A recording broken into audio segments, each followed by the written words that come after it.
Tasty ആയിട്ടുള്ള നാരങ്ങ അച്ചാർ എങ്ങനെ ഉണ്ടാക്കുന്നതെന്ന് നോക്കാം. അതിനുവേണ്ടി ഞാനിവിടെ ഒരു 12 ചെറുനാരങ്ങ എടുത്തിട്ടുണ്ട്. ഒരു മീഡിയം സൈസ് നാരങ്ങ ആട്ടോ എപ്പോഴും നല്ലത് അച്ചാറിടാൻ വേണ്ടി. നന്നായിട്ട് പഴുത്ത നാരങ്ങ എടുക്കാൻ ശ്രദ്ധിക്കുക. ഇതിങ്ങനെ നമുക്ക് കട്ട് ചെയ്ത് അച്ചാർ ഉണ്ടാക്കാൻ പറ്റൂല. നമ്മുടെ നാരങ്ങ ഒന്ന് സോഫ്റ്റ് ആക്കണം. അതിന് 2-3 മാർഗങ്ങളുണ്ട്. അതിലേറ്റവും ഈസി ആയിട്ടുള്ളതാണ് ഞാനിപ്പോൾ ചെയ്യുന്നത്. നമ്മൾ കുറച്ച് വെള്ളം തിളപ്പിച്ചിട്ട് ഈ നാരങ്ങ അതിലേക്ക് ഇടുക.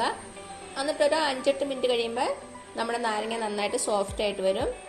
അതല്ലാതെ വേറൊരു മാർഗം, നമ്മുടെ നാരങ്ങ ചെറുതായിട്ട് കട്ട് ചെയ്തതിന് ശേഷം ഒരു ഗ്ലാസ് ബോട്ടിലിൽ 1 ടേബിൾ സ്പൂൺ ഉപ്പ് ചേർത്ത് ഒരു 2 ആഴ്ച അങ്ങനെ വച്ചിരിക്കുക.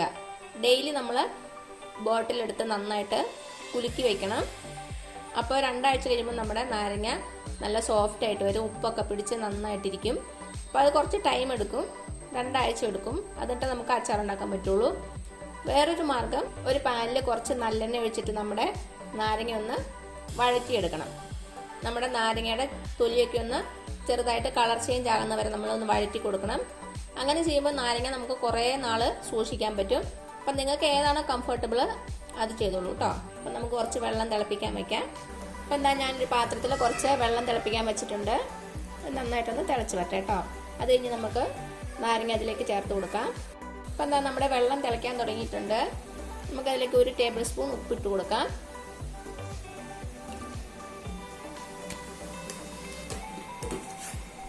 നന്നായിട്ടൊന്ന് മിക്സ് ചെയ്ത് കൊടുക്കുക. ഇനി ഇതിലേക്ക് നമുക്ക് നമ്മുടെ നാരങ്ങ ഓരോന്നായിട്ട് ഇട്ട് കൊടുക്കാം.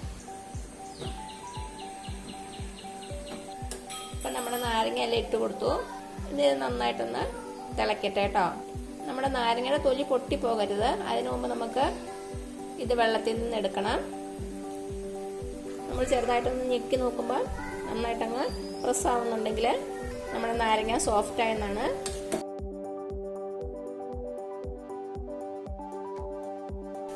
ഇപ്പം എന്താ, നമ്മുടെ നാരങ്ങ നന്നായിട്ടൊന്ന് പ്രസ് ആവുന്നുണ്ട്. ഇത്രയും മതിയാകും. നമുക്കിത് വെള്ളത്തിൽ നിന്ന് എടുത്ത് മാറ്റാം.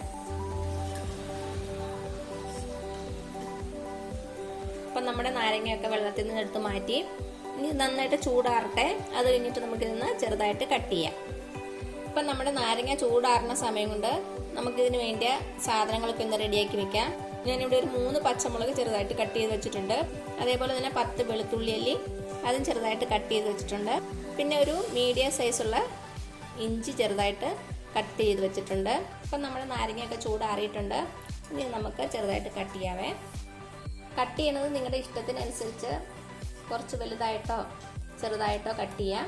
ഞാനിവിടെ ഇപ്പോൾ ഒരു നാരങ്ങ 4 ആയിട്ടാണ് കട്ട് ചെയ്യണത്.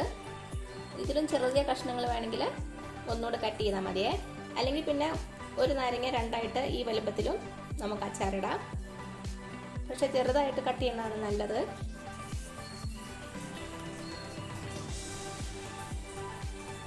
നമ്മുടെ നാരങ്ങ നന്നായിട്ട് സോഫ്റ്റ് ആയിട്ട് വന്നിട്ടുണ്ട്. അപ്പം ഞാനിത് മൊത്തം കട്ട് ചെയ്യട്ടെ കേട്ടോ. അപ്പം എന്താ, നമ്മുടെ നാരങ്ങയൊക്കെ കട്ട് ചെയ്ത് വെച്ചു. ഇനി നമുക്ക് അച്ചാർ ഉണ്ടാക്കാൻ തുടങ്ങാം. അപ്പം എന്താ, ഞാനൊരു പാത്രം വെച്ചിട്ടുണ്ട്. നമുക്കതിലേക്ക് നല്ലെണ്ണ ഒഴിച്ചു കൊടുക്കാം. അച്ചാറുകൾക്ക് എപ്പോഴും നല്ലെണ്ണ തന്നെയാണ് നല്ലത്. ഒരു 4-5 ടേബിൾ സ്പൂൺ എണ്ണ ഒഴിച്ചു കൊടുക്കാവേ. നമ്മുടെ എണ്ണ ഒന്ന് ചൂടാകട്ടെ. അപ്പം നമ്മുടെ എണ്ണ ചൂടായിട്ടുണ്ട്. ഇതിലേക്ക് ഒരു 1/2 ടീസ്പൂൺ കടുക് ഇട്ട് കൊടുക്കാം.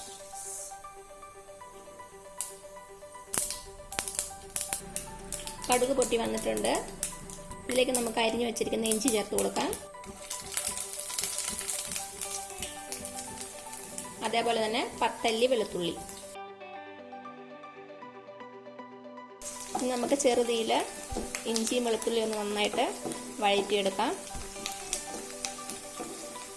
ഹൈ ഫ്ലെയിമിൽ വെച്ചാൽ പെട്ടെന്ന് കരിഞ്ഞു പോകും കേട്ടോ. അത് കാരണം ചെറുതീയിൽ വെച്ചാൽ മതി. ഇഞ്ചിയുടെയും വെളുത്തുള്ളിയുടെയും നല്ല സ്മെല്ല് വരുന്നവരെ നമുക്കൊന്ന് ഇളക്കി കൊടുക്കാം. ഇപ്പം നമ്മുടെ ഇഞ്ചിയുടെയും വെളുത്തുള്ളിയുടെയും നല്ല സ്മെല്ല് വരുന്നുണ്ട്. ഈ സമയത്ത് നമുക്ക് പച്ചമുളക് ചേർത്ത് കൊടുക്കാം. കുറച്ച് കറിവേപ്പില കൂടി ഇട്ട് കൊടുക്കാം.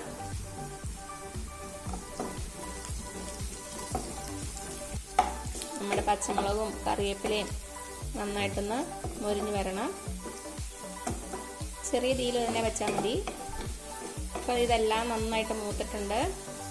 ഇനി നമുക്ക് തീ ഓഫ് ചെയ്യാം. ഓഫ് ചെയ്തിട്ട് പൊടികളൊക്കെ ചേർത്ത് കൊടുക്കാം. അല്ലെങ്കിൽ ഇപ്പം തന്നെ പൊടികൾ ചേർത്താൽ ഇടുന്ന പാടെ എല്ലാം അങ്ങ് കരിഞ്ഞു പോകും. അപ്പോൾ ഓഫ് ചെയ്തിട്ട് ഇടണതാണ് എപ്പോഴും സേഫ്. അപ്പോൾ ഞാൻ തീ ഓഫ് ചെയ്യണേ. അപ്പോൾ ഞാൻ തീ ഓഫ് ചെയ്തു. ഇതിലേക്ക് നമുക്ക് മുളക് പൊടി ചേർത്ത് കൊടുക്കാം. ഇവിടെ ഞാൻ എടുത്തേക്കണത് 2 ടേബിൾ സ്പൂൺ കാശ്മീരി ചില്ലി പൗഡറും 1.5 ടേബിൾ സ്പൂൺ എരിവുള്ള മുളക് പൊടിയാണ്.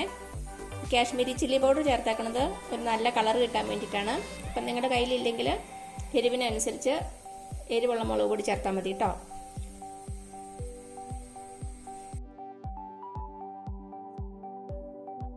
നന്നായിട്ടൊന്ന് മിക്സ് ചെയ്ത് കൊടുക്കാം. നമ്മുടെ എണ്ണയുടെ ചൂടുകൊണ്ട് തന്നെ ചെറുതായിട്ടൊന്ന് പച്ചമണം മാറും. ഒരു 1/4 ടീസ്പൂൺ മഞ്ഞൾപ്പൊടിയും കൂടെ ചേർത്ത് കൊടുക്കാം.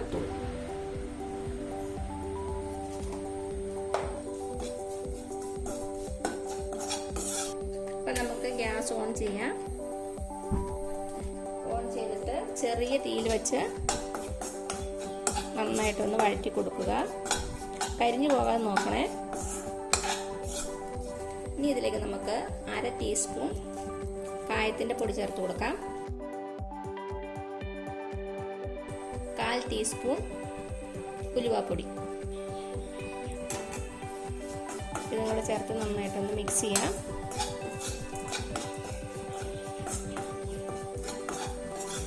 ഇപ്പോൾ എല്ലാത്തിൻ്റെ പച്ചമണം നന്നായിട്ട് മാറിയിട്ടുണ്ട്. അപ്പോൾ ഇതിൽ നമുക്ക് 1 കപ്പ് വെള്ളം ഒഴിച്ചു കൊടുക്കും. 1 കപ്പ് തിളപ്പിച്ച വെള്ളം. പച്ചവെള്ളം ഒഴിക്കരുത്. നന്നായിട്ടൊന്ന് മിക്സ് ചെയ്ത് കൊടുക്കുക. ഇനി ഇതിലേക്ക് നമുക്ക് ആവശ്യത്തിന് ഉപ്പ് ചേർത്ത് കൊടുക്കാം.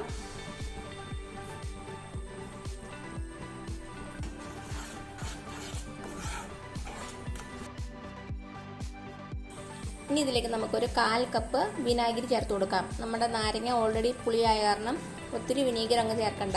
1/4 കപ്പ് ചേർത്താൽ മതി കേട്ടോ. അപ്പോൾ വിനാഗിരി ഒഴിച്ചു കൊടുത്തു. ഇനി വിനാഗിരിയും കൂടെ ചേർന്ന് നന്നായിട്ടൊന്ന് തിളക്കട്ടെ. അപ്പോൾ ഇതെല്ലാം കൂടി നന്നായിട്ട് തിളച്ചിട്ടുണ്ട്. ഇനി നമുക്കിതിലേക്ക് നമ്മുടെ നാരങ്ങ ചേർത്ത് കൊടുക്കാം.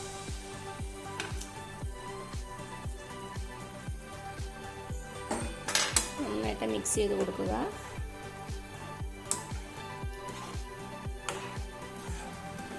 ഉപ്പൊക്കെ ഒന്ന് ചെക്ക് ചെയ്ത് നോക്കണേ. കുറവാണെങ്കിൽ ഇട്ട് കൊടുക്കുക. അപ്പോൾ ഇത് കുറച്ച് ലൂസായിട്ടല്ലേ ഇരിക്കണത്. ഇതിൻ്റെ ചൂടാറുമ്പോൾ ഇതിൻ്റെ കളറും ഒന്ന് മാറും. അതേപോലെ തന്നെ നന്നായിട്ടൊന്ന് തിക്കായിട്ടും വരും.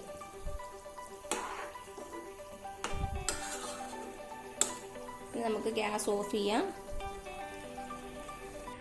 ഇനി ഇത് ചൂടാറിയതിന് ശേഷം വെള്ളമയമൊന്നും ഇല്ലാത്ത ഒരു ഗ്ലാസ് ബോട്ടിലിൽ അടച്ച് സൂക്ഷിക്കുക. ഇതൊരു 10 ദിവസം കഴിഞ്ഞ് യൂസ് ചെയ്യാനാണ് കൂടുതൽ ടേസ്റ്റ്.